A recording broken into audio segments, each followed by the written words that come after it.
kuatkan hati. Negeri ini memanggilmu kawan. Belajar bergerak berbagi untuk negeri. Guru penggerak majukan pendidikan. Guru penggerak menghamba pada murid. Kreatif rancang pembelajaran. Hargai potensi, tingkatkan prestasi. Lahirkan profil pelajar Pancasila. Belajar bergerak berbagi untuk negeri. Kita menjalin kolaborasi. Belajar bergerak berbagi untuk negeri.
kita untuk memberikan kata sambutan.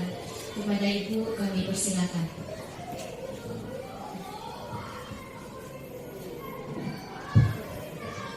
Bismillahirrahmanirrahim. Assalamualaikum warahmatullahi wabarakatuh. Alhamdulillah, alhamdulillahillazi ahyana ba'dama amatana wa ilaihi nusyur. Asyhadu an la ilaha illallah wa asyhadu anna Muhammadan abduhu wa rasuluh sallallahu alaihi wasallam. Yang kami hormati Ibu dan Bapak Majelis Guru beserta staf, marilah kita sama-sama mengucapkan puji dan syukur kepada Allah Subhanahu wa taala yang mana pada hari ini kita akan mensukseskan acara guru CGP kita angka 66. Selawat angkatan ke-6. Selawat dari salam tidak bosan-bosannya kita kirimkan pada junjungan kita Nabi besar Muhammad SAW. Allahumma salli ala Sayyidina Muhammad wa ala ali Muhammad. Ibu dan Bapak yang kami hormati, hari ini kita akan mendengarkan penimbasan materi budaya positif dari teman-teman kita calon guru penggerak angkatan ke-6 yang berjudul Aksi Nyata Modul 14 Budaya Positif, yang berjudul Berbagi Pemahaman dan Pengalaman Penerapan Budaya Positif SD 3 Kampung Jawa. Oleh sebab itu, kami mohon kepada Ibu dan Bapak untuk mendukung kegiatan ini. Dan juga kita mengucapkan terima kasih kepada calon guru penggerak yang telah begitu mencurahkan tenaga beliau di dalam melaksanakan kegiatan demi kegiatan. Jadi sekali lagi, dukungan dari kita bersama itu sangat membantu guru CGP kita.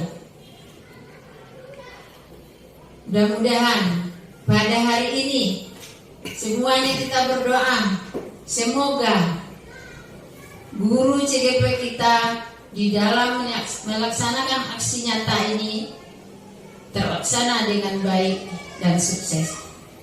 Mungkin itu sebatang kata dari kami sebagai Kepala SD 03 Kampung Jawa. Terlebih terkurang kami mohon maaf. Kami sudahi dengan Assalamualaikum warahmatullahi wabarakatuh.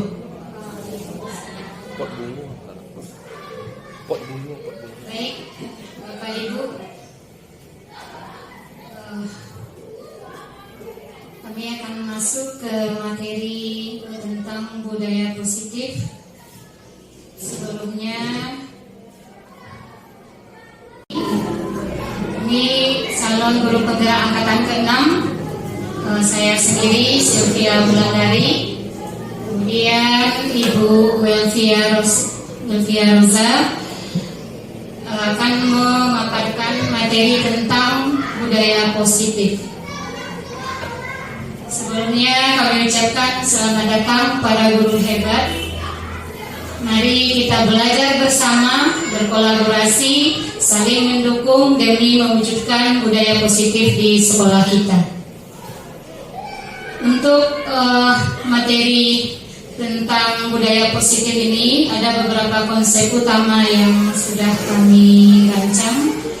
Yang pertama itu tentang pembelajaran dengan paradigma baru. Kemudian disiplin positif, nilai-nilai kebajikan universal, kemudian lagi kebutuhan dasar manusia, motivasi perilaku manusia, posisi kontrol guru, kemudian keyakinan kelas, dan segitiga restitusi nanti. Ini akan kami bagi berdua menerangkannya. Baik, kami masuk ke bagian yang pertama, yaitu pembelajaran dengan paradigma baru. dirancang berdasarkan prinsip pembelajaran yang berdiferensiasi, sehingga setiap siswa yang belajar sesuai dengan kebutuhan dari tahap perkembangannya untuk mewujudkan siswa kita yang memiliki profil pelajar Pancasila. Jadi tujuan akhirnya adalah profil pelajar Pancasila sesuai dengan kurikulum yang terbaru sekarang, yaitu kurikulum Merdeka. Nah, ini profil pelajar Pancasila kita, ada mandiri, bernalar kritis, kreatif, bergotong royong, berkebinekaan global, dan yang pertama sebetulnya beriman bertakwa kepada Tuhan Yang Maha Esa dan berakhlak mulia. Nah, selanjutnya disiplin positif. Nah, ini kenapa kita harus mengembangkan disiplin positif ini? Karena kebanyakan orang akan menghubungkan kata disiplin ini dengan tata tertib, teratur, dan kepatuhan pada peraturan. Nah, kata disiplin ini sering kita kaitkan dengan hukuman, sehingga anak-anak kita sering menjalankan peraturan itu tidak dari hatinya, tidak berasal dari dirinya. Makanya kita harus mengembangkan disiplin positif ini di sekolah supaya anak-anak kita mematuhi peraturan dengan ikhlas. Jadi betul-betul dia merasa ini adalah bukan suatu paksaan seperti itu. Nah, dalam budaya kita, makna kata disiplin ini menjadi sesuatu yang harus dilakukan seseorang atau orang lain untuk mendapatkan kepatuhan. Kita cenderung menghubungkan kata disiplin ini dengan ketidaknyamanan. Jadi anak kita sering tidak nyaman kalau berbicara soal peraturan. Nah, bagaimana kita sebagai pendidik, tujuan kita adalah menciptakan anak-anak kita yang memiliki disiplin diri.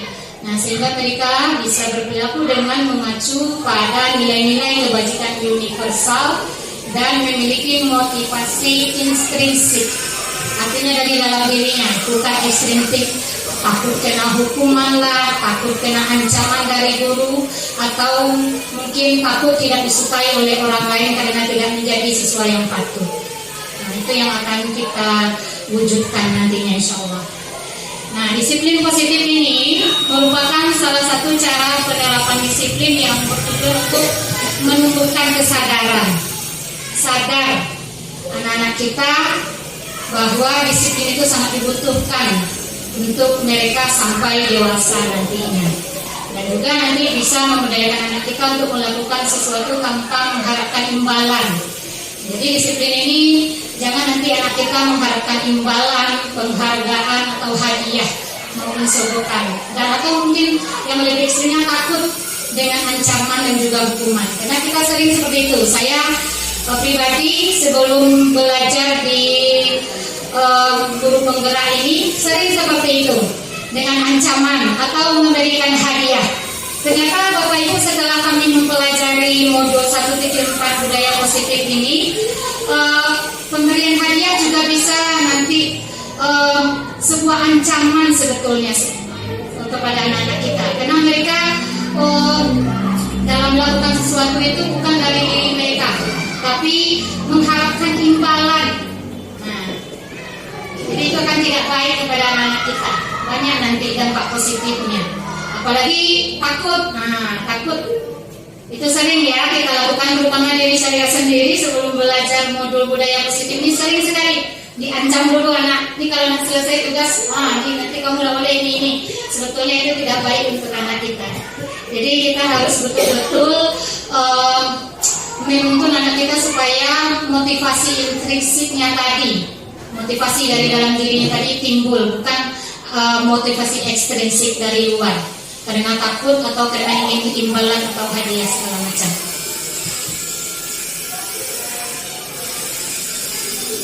Baik Bapak Ibu, untuk disiplin ini kita dilatar belakangi oleh kebutuhan dasar manusia. Apa-apa saja kebutuhan dasar manusia itu? Yang pertama itu untuk bertahan hidup. Nah, Contohnya untuk pemenuhan sandang, pangan, dan papan kita. Jadi untuk kebutuhan hidup orang melakukan disiplin. Kemudian kasih sayang dan rasa diterima. Nah ini kebutuhan dasar manusia ini berdasarkan kasih sayang dan rasa diterima ini, yaitu ketika contohnya di kelas anak-anak kita dia tidak merasa mendapatkan kasih sayang dari guru maupun merasa tidak diterima dari teman-temannya. Nah mereka mungkin akan mencari atau melakukan suatu perbuatan yang mungkin melanggar peraturan. Ya, nah itu makanya kita harus membangun kasih sayang dan rasa kepedulian. Jadi siswa kita bisa merasa dia diberi perhatian atau kasih sayang dan juga diterima di kelas atau di lingkungannya. Kemudian lagi yang mendasari kebutuhan dasar manusia ini itu tentang penguasaan, sifat penguasaan pada diri kita. Kemudian lagi kebebasan. Nah, kalau kita merasa ada kebebasan, nah di sanalah kita dapat memenuhi segala kebutuhan dasar kita. Tapi kalau kita tidak merasa bebas, nah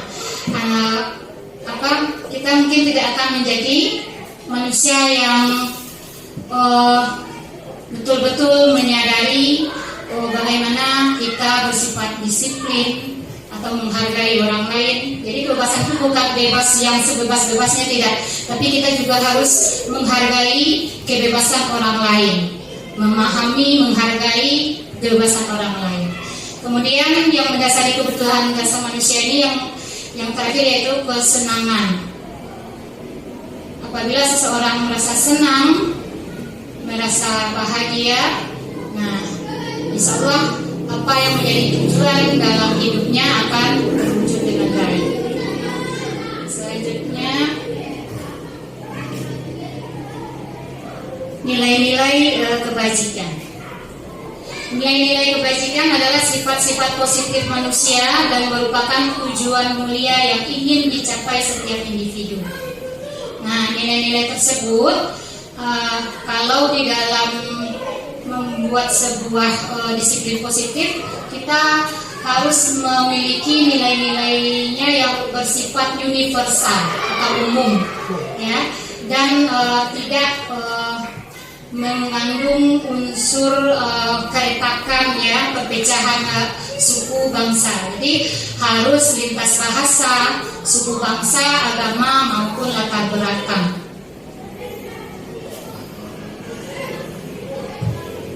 Nah, nilai-nilai kebajikan universal ini contohnya dalam profil pelajar Pancasila kita sekarang.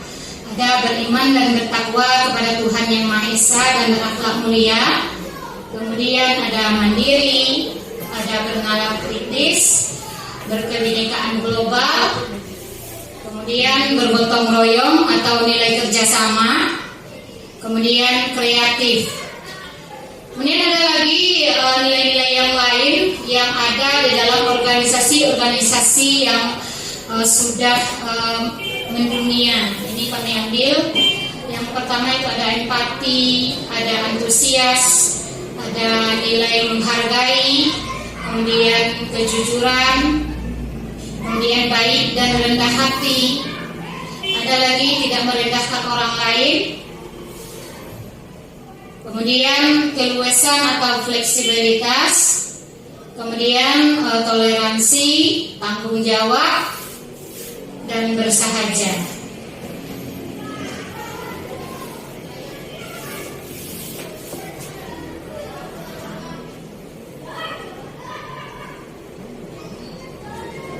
Baik, Bapak Ibu, kita lanjut tentang motivasi perilaku manusia. Motivasi merupakan dorongan yang timbul pada diri seseorang secara sadar atau tidak sadar untuk melakukan suatu tindakan dengan tujuan tertentu. Nah, yang melatar belakangi ada 3. Yang pertama yaitu menghindari ketidaknyamanan dan hukuman tadi. kemudian mendapatkan imbalan atau penghargaan dari orang lain, kemudian menghargai nilai-nilai kebajikan dan menghargai diri sendiri. Nah, untuk yang pertama ini, yaitu menghindari ketidaknyamanan dan hukuman, ini siswa kita melakukan disiplin dirinya karena dia takut dihukum, yang nantinya menimbulkan rasa tidak nyaman atau rasa bersalah di dalam dirinya. Atau terkadang kita karena dia mendapatkan hukuman ini bisa merendahkan dirinya, membuat mereka malu. Nah, itu merupakan motivasi ekstrinsik. Kemudian yang kedua yang memotivasi perilaku manusia yaitu mendapatkan imbalan atau penghargaan dari orang lain. Jadi mereka melakukan disiplin karena ingin mendapatkan imbalan atau penghargaan dari orang lain. Tidak terkecuali kepada siswa kita. Mereka melakukan disiplin karena ingin mendapatkan imbalan, mendapatkan penghargaan, mendapat hadiah, ya. Jadi tidak berasal dari dalam dirinya. Masih ada motivasi ekstrinsik, masih dari luar dirinya atau pengaruh dari lingkungan. Kemudian menghargai nilai-nilai kebajikan dan menghargai diri sendiri. Nah, ini yang kita harapkan nanti kepada siswa kita. Mereka akan melakukan disiplin itu betul-betul karena sadar akan nilai-nilai kebajikan dan penghargaan untuk dirinya sendiri. Jadi dia tidak berdasarkan takutkah, karena hukuman ataupun ingin penghargaan atau hadiah. Jadi dari dalam diri mereka timbul kesadaran. Nah, ini yang merupakan motivasi intrinsik. Ini yang harus kita gali kembali kepada siswa-siswa kita. Jadi mereka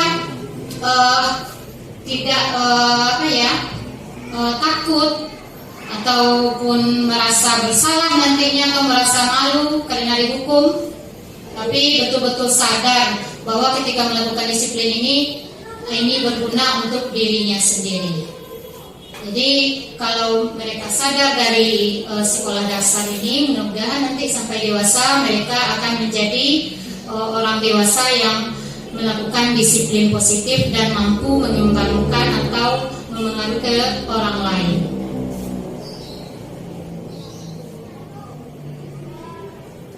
Baik Bapak Ibu, nah ini konsep disiplin dengan identitas gagal. Ada hukuman dan ada penghargaan. Nah, kenapa hukuman ini merupakan disiplin yang dengan identitas gagal? Karena hukuman ini selain menyakitkan, dia juga tidak nyaman. Kemudian murid kita juga akan merasa takut dia. Dan hukuman ini terkesan memaksa. Harus seperti ini.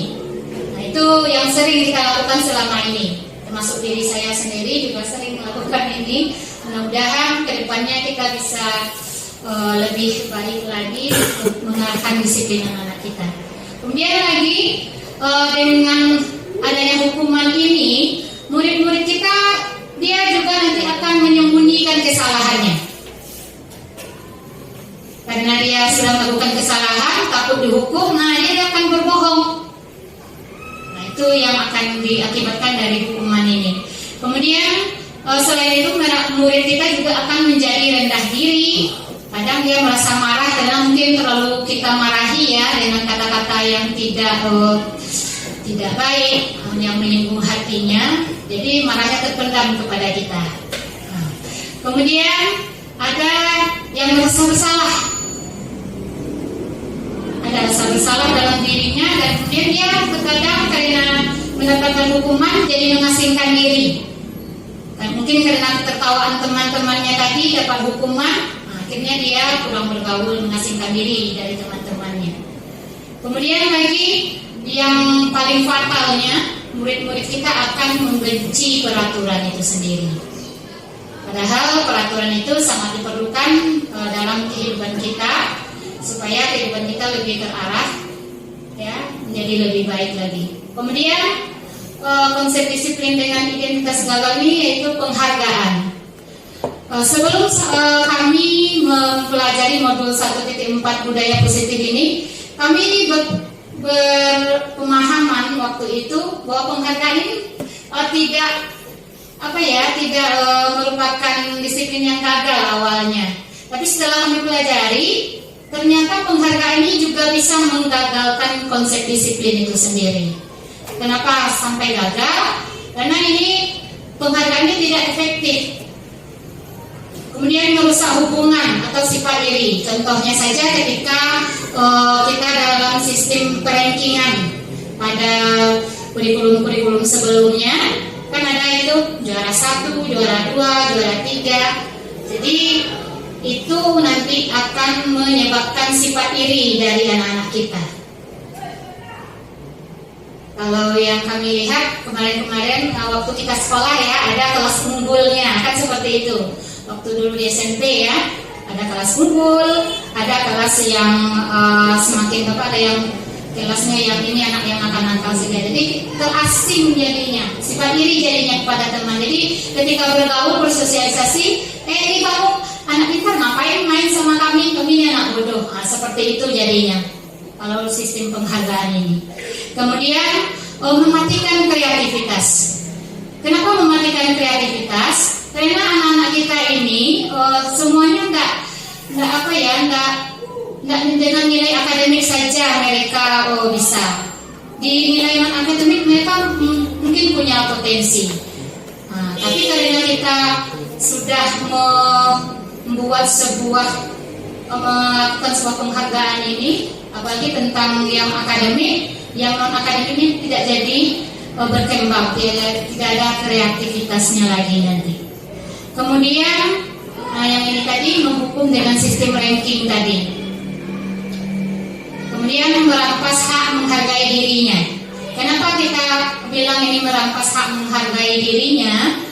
Karena dengan penghargaan ini mereka kan berlomba-lomba untuk mendapat nilai akademik, nilai pengetahuannya saja. Padahal potensi dirinya yang lain mungkin ada keterampilannya. Nah, ini mereka berlomba-lomba sehingga tidak ada menghargai dirinya, menggali dirinya lagi gitu. Apa kompetensi yang lain yang ada di dirinya? Mereka hanya fokus nanti di pengetahuan saja karena sistem ranking tadi. Nah, ini yang konsep disiplin dengan identitas sukses, yaitu konsekuensi dan restitusi. Nah, baik Bapak Ibu, konsekuensi ini merupakan penguatan jangka pendek, perlu monitoring berkelanjutan, ada stimulus dan responnya. Kemudian murid akan menghormati atau taat pada peraturan. Nah, dengan konsekuensi ini mengontrol anak dengan penguatan positif. Jadi konsekuensi ini kita membuat anak kita menjadi sadar bahwa apa yang sudah dia langgar. Nah, apa akibat dari pelanggarannya? Nah, sebelumnya nanti kita harus membuat keyakinan jelas. Nah, nanti ini akan diterangkan oleh Ibu Belvia nanti. Kemudian ada restitusi. Nah, ini restitusi ini nanti murid-murid akan bertanggung jawab untuk perilakunya. Nah, ini yang akan kita terapkan di dalam pembelajaran kita sehari-hari, baik itu di kelas maupun di sekolah. Kemudian kalau restitusi ini dia akan fokus pada pemecahan masalah jangka panjang. Murid juga akan menghormati dirinya dan juga orang lain. Jadi tidak hanya dirinya saja yang dihormati, dia juga nanti akan menghormati orang lain. Kemudian teori kontrolnya tadi adalah anak kita atau murid kita sendiri yang nantinya akan memegang kontrol kepada dirinya dengan restitusi ini. Kemudian murid bersemangat dan sadar untuk memperbaiki kesalahannya dari kegiatan restitusi ini. Ini nanti akan dijelaskan oleh Ibu Belvia Rosa. Kepada Ibu Belvia Rosa kita persilakan. Sebelumnya saya mohon maaf kalau ada salah kata. Saya akhiri dengan Assalamualaikum warahmatullahi wabarakatuh. Terima kasih Bu Sir. Assalamualaikum warahmatullahi wabarakatuh.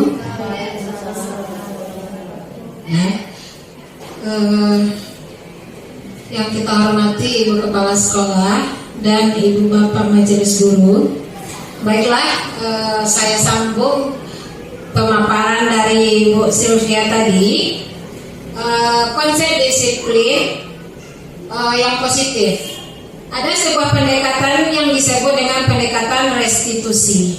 Sebuah cara bagaimana kita menanamkan disiplin positif pada murid-murid kita. Ose mengatakan bahwa restitusi itu adalah proses menciptakan kondisi bagi murid untuk memperbaiki kesalahan mereka sehingga mereka bisa kembali pada kelompok mereka dengan karakter yang lebih kuat. Restitusi ini memiliki beberapa ciri-ciri. Pertama, restitusi itu bukan untuk menebus kesalahan, tetapi belajar dari kesalahan. Jadi anak-anak itu melakukan sesuatu bukan untuk menebus kesalahan yang telah mereka buat, tetapi untuk belajar dari kesalahan tersebut. Kedua, memperbaiki hubungan. Ketiga, tawaran bukan paksaan. Jadi saat kita melakukan restitusi, kita bukan memberikan tawaran kepada siswa, bukan memberikan paksaan. Kemudian kita menuntun untuk melihat ke dalam dirinya masing-masing. Mencari kebutuhan dasar yang mendasari tindakan. Jadi tadi kan ada 5 kebutuhan dasar manusia. Anak-anak tersebut melakukan sesuatu karena kelima kebutuhan dasar tersebut ada yang belum terpenuhi. Makanya mereka sering melakukan kesalahan. Contohnya saja, mereka di dalam kelas meribut. Mungkin mereka menarik perhatian kita karena mereka kebutuhan dasar kasih sayang mereka kurang terpenuhi. Atau pengakuan dari teman-temannya rasa diterima di kelas kurang, sehingga mereka mencari-cari supaya diperhatikan. Itu karena kebutuhan dasar mereka belum terpenuhi. Kemudian fokus pada karakter bukan tindakan. Fokus pada solusi dan mengembalikan murid yang berbuat salah pada kelompoknya. Ada beberapa perbedaan di antara hukuman, konsekuensi, dan restitusi. Contoh kasusnya, siswa terlambat datang ke sekolah. Kalau hukuman, guru akan menghukum siswa tersebut mungkin memilih sampah di halaman sekolah kita. Kalau sebuah konsekuensi ini telah kita buat terlebih dahulu, telah kita sepakati dengan siswa kita. Contohnya, diminta untuk tinggal 15 menit sesudah kelas usai untuk membahas ketertinggalan pembelajarannya. Itu kalau konsekuensi ini sudah kita sepakati sebelumnya. Tapi kalau hukuman tidak kita sepakati sebelumnya. Kita berikan di saat itu, kita buat di saat itu. Kalau konsekuensi itu sudah ada peraturannya. Kemudian restitusi, guru menanyakan keyakinan kelas atau dirinya dan membantu siswa menyelesaikan masalah. Ketiga hal ini memiliki dampak yang berbeda kepada murid. Apabila kita memberikan hukuman, maka gurunya akan marah dan siswanya mungkin akan menjadi takut dan mungkin akan membenci gurunya juga dan membenci peraturannya. Kalau konsekuensi, gurunya bersikap tegas, bukan marah. Tegas dan siswa menghormati peraturan. Karena ini sudah kita buat sebelumnya, sudah kita sepakati.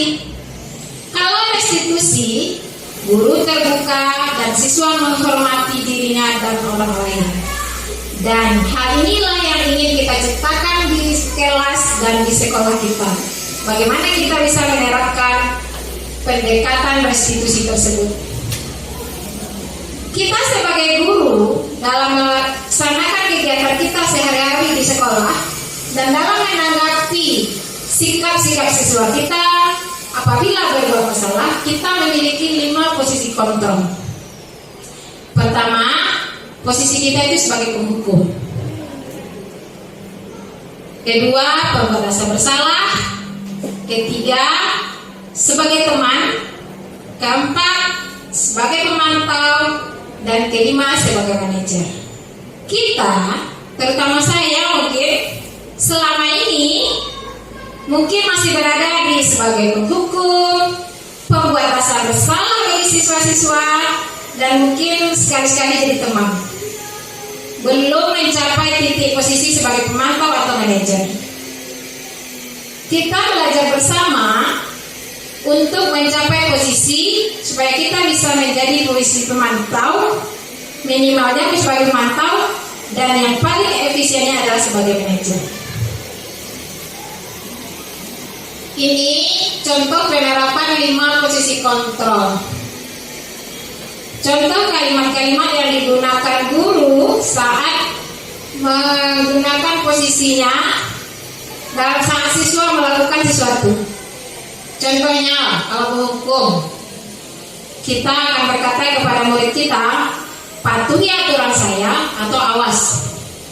Atau biasanya kalau saya di kelas sering sekali sama anak kelas 3, karena suka meribut, saya bilang nanti bagi yang meribut juga saat belajar, istirahatnya terakhir atau pulangnya terakhir. Itu adalah sebuah kita berposisi sebagai penghukum. Kamu selalu saja salah. Kamu saja yang salah terus. Kamu terus yang membuat masalah, kamu terus. Itu sebagai penghukum, kita masih berposisi sebagai penghukum. Kemudian pasti selalu yang terakhir selesai. Ada anak kita mungkin dia aja yang selalu terakhir selesai. Saat dia kita mungkin emosi, kita bilang kamu aja selalu terakhir selesai. Itu kita berposisi sebagai penghukum. Kemudian pembuat rasa bersalah. Kita munculkan rasa bersalah di hati anak-anak kita. Ibu sangat kecewa sekali dengan kamu. Ini kata-kata ini membuat rasa bersalah di hati mereka. Berapa kali Bapak harus memberitahu kamu ya? Gimana coba kalau orang tua kamu tahu kamu berbuat begini? Saya sendiri rasanya sering berbuat seperti ini. Selama ini kita merasa berbuat begitu supaya menimbulkan kesadaran di hati mereka. Ternyata itu hanya membuat rasa bersalah di hati mereka. Yang ketiga, posisi sebagai teman. Kita posisikan anak-anak kita sebagai teman. Ayo bantulah Bapak. Kita meminta kepada anak kita, ayo bantulah demi Bapak ya, demi Ibu ya. Kita minta anak kita melakukan sesuatu perihal yang baik demi kita. Ayo ingat tidak bantuan yang Bapak berikan, yang Ibu berikan selama ini. Masa kamu tidak mau menghargai Bapak, Ibu, tidak mau mendengarkan Bapak atau Ibu? Ini posisi kita sebagai teman. Ya sudah, kali ini tidak apa-apa, nanti Ibu bantu bereskan. Mungkin di saat anak-anak kita belum juga selesai, sekali, 2 kali kita bilang seperti ini. Ya sudah, kali ini tidak apa-apa, nanti Ibu bantu bereskan ya. Itu kita berposisi sebagai teman. Kalau kita berposisi sebagai pemantau, kita kembali kepada peraturan yang telah ada. Kita tanya sama anak kita, peraturannya apa? Peraturan apa yang telah kamu lakukan? Yang telah kamu langgar? Apa yang telah kamu lakukan? Peraturan mana yang telah kamu langgar? Sanksi atau konsekuensi apa yang harus kamu terima? Ini kalau kita berposisi sebagai pemantau, kita kembalikan segala sesuatu itu pada peraturan. Kita tanya kepada anak kita apa sanksi dan konsekuensi terhadap sesuatu yang telah mereka lakukan. Yang terakhir, kita berposisi sebagai manajer. Ini adalah posisi yang paling ideal dan yang paling bagus untuk menerapkan disiplin positif di sekolah kita. Sebagai pada posisi manajer, kita sebagai guru bertanya kepada murid kita, apa yang kita yakini? Kita kembali ke keyakinan kelas yang telah kita buat. Kemudian, apakah kamu meyakininya? Jika kamu meyakininya, apakah kamu bersedia memperbaikinya?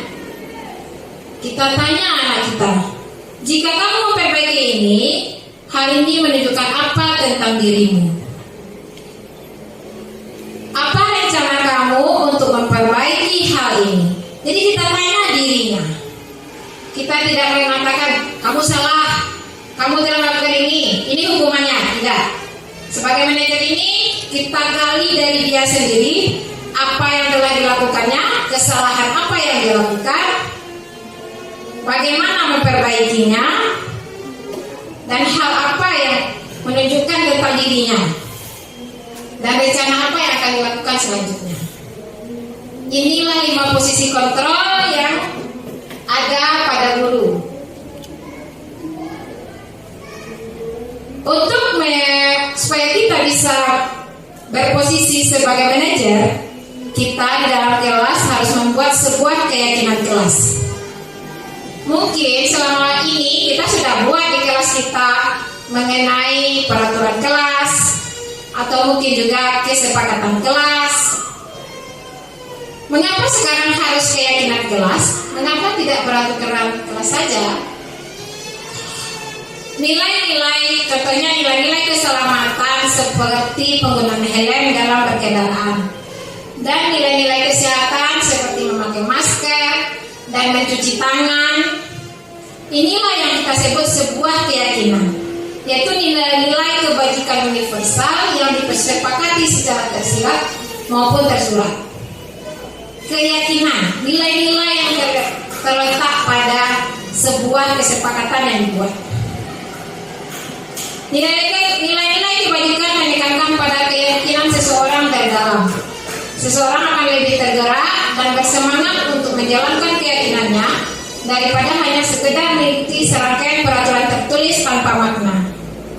Jadi untuk membuat sebuah keyakinan kelas, kita harus merujuk kepada nilai-nilai universal yang ada.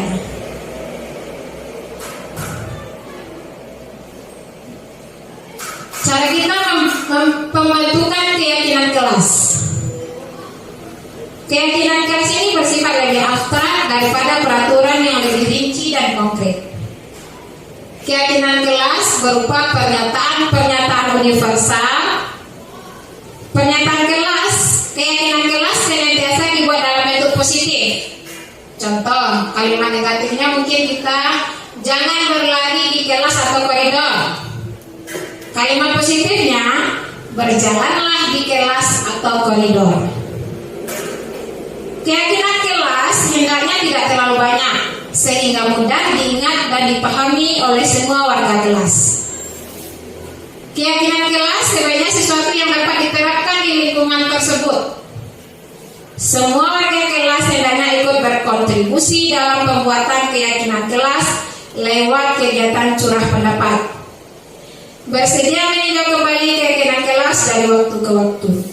Karena kita di SD, mungkin untuk membuat keyakinan kelas ini, kita sebagai guru harus merancang dulu, membuat dulu keyakinan kelas apa yang akan kita buat di kelas kita berdasarkan nilai-nilai universal yang ada.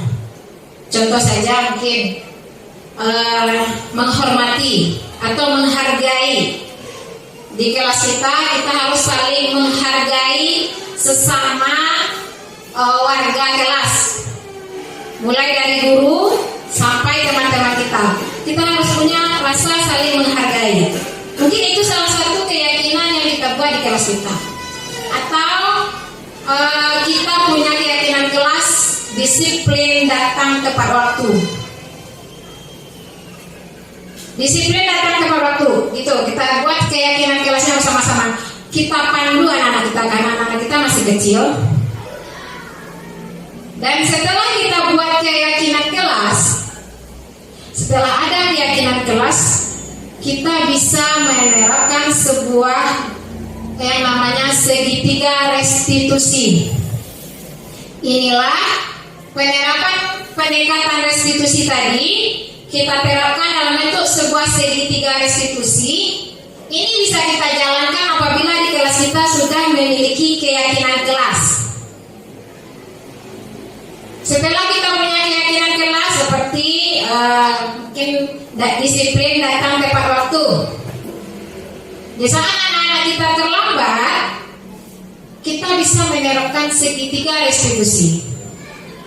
Pertama, kita menstabilkan identitas anak terlebih dahulu. Sebenarnya, Ibu Bapak, sebelum ini kita mungkin sudah pernah menerapkan segitiga restitusi, tapi kita belum menerapkannya secara sempurna. Mungkin kita mengambil langkah kedua saja langsung, atau langkah ketiga saja langsung. Dia ada 3 langkah. Hal ini pernah kami cobakan di kelas. Pertama, menstabilkan identitas.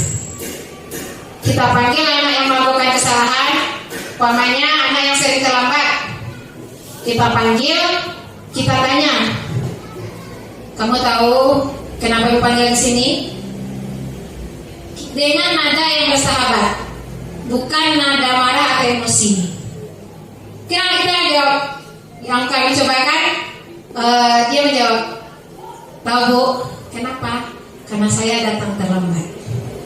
Di saat dia bicara begitu, kita sebagai seorang guru, supaya dia tidak takut, kita bilang, tidak apa-apa nak, karena bukan kamu saja yang melakukan kesalahan. Kesalahan seperti ini juga pernah dilakukan oleh orang lain. Itu untuk menstabilkan identitas dirinya terlebih dahulu, supaya dia bisa mengeluarkan apa yang ada di dirinya tanpa rasa paksaan dan ancaman. Kita stabilkan dulu dirinya. Yang kedua, kita lakukan validasi tindakan yang salah. Setelah kita kasih menstabilkan identitas, kemudian kita validasi tindakan yang salah. Kita tanya, kamu tahu tidak kenapa kamu terlambat? Terus dikasihnya alasan.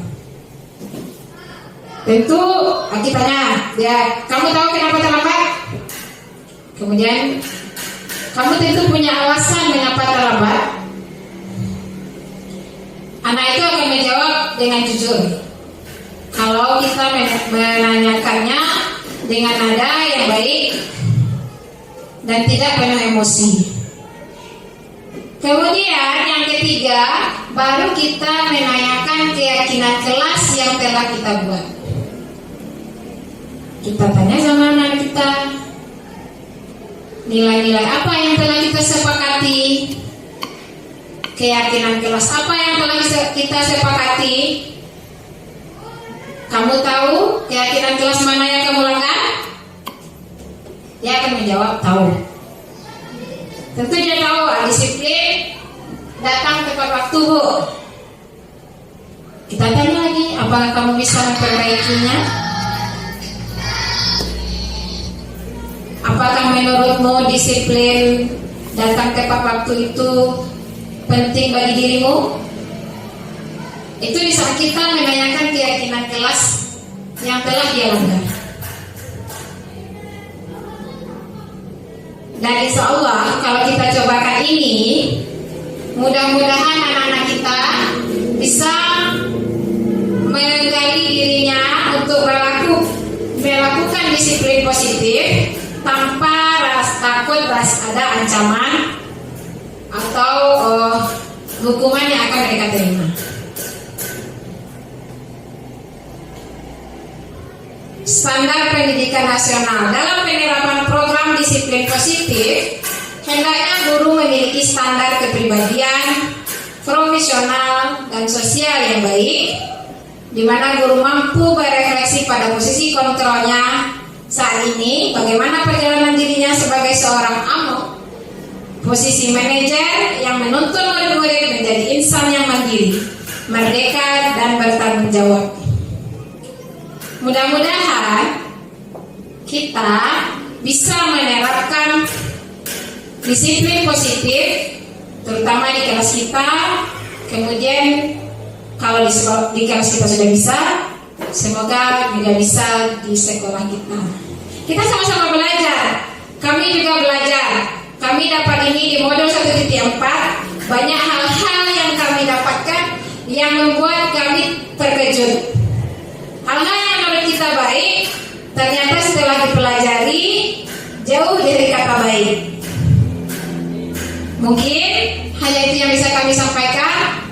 Terima kasih. Assalamualaikum warahmatullahi wabarakatuh.